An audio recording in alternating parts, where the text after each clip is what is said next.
Hello viewers, నేను doctor Vijaya Reddy, అవిరా fertility medical director and consultant.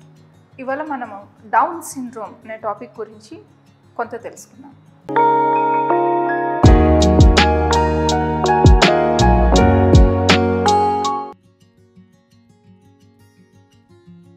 Down syndrome అంటే ఇది chromosomal పరంగా వచ్చేటువంటి పిల్లల్లో వచ్చేటువంటి ఒక జెనెటికల్ డిజార్డర్ అన్నమాట.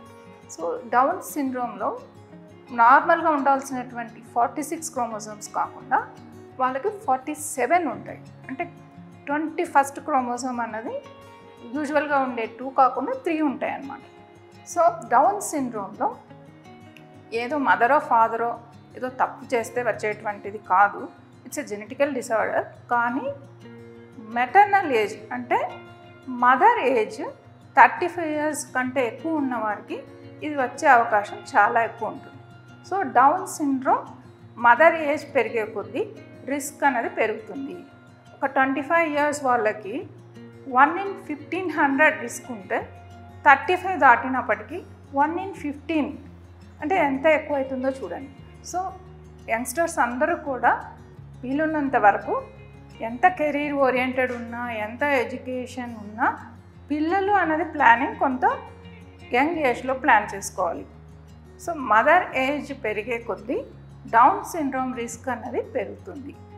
So down syndrome babies they are independent, healthy, but వాళ్ళకి ఫిజికల్ అండ్ మెంటల్ డెవలప్మెంట్ తక్కువ ఉంటుంది.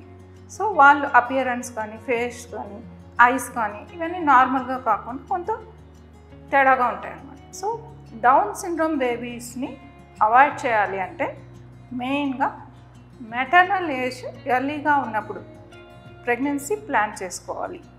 యూత్ అందరూ డౌన్ సిండ్రోమ్ గురించి సరిగా అవగాహన చెందితే డౌన్ సిండ్రోమ్ని మనం అవాయిడ్ చేయొచ్చు. కానీ డౌన్ సిండ్రోమ్ బేబీస్ ఉన్నా కూడా మనకి చాలా ఆర్గనైజేషన్స్ ఉన్నాయి. సో వాళ్ళ దగ్గర మనకి కరెక్ట్గా ఎవ్రీ ఇయర్ కూడా March 21న డౌన్ సిండ్రోమ్ డేగా మనం రికగ్నైజ్ చేసుకొని డౌన్ సిండ్రోమ్ బేబీస్ని కొంతవరకు మన సమాజంలో కలుపుకోవడానికి వాళ్ళకు కావాల్సినటువంటి ఏవైతే నీడ్ ఉన్నాయో అవన్నీ కూడా ప్రోగ్రామ్స్ పెట్టి గవర్నమెంట్ కండక్ట్ చేస్తున్నారు. సో డౌన్ సిండ్రోమ్ బేబీస్ని it is better to avoid. So mothers అందరూ కూడా యంగ్ ఏజ్లో, రైట్ ఏజ్లో, టు బీ ఫ్రాంక్ రైట్ ఏజ్లో ప్రెగ్నెన్సీ ప్లాన్ చేసుకోవాలి. Thank you.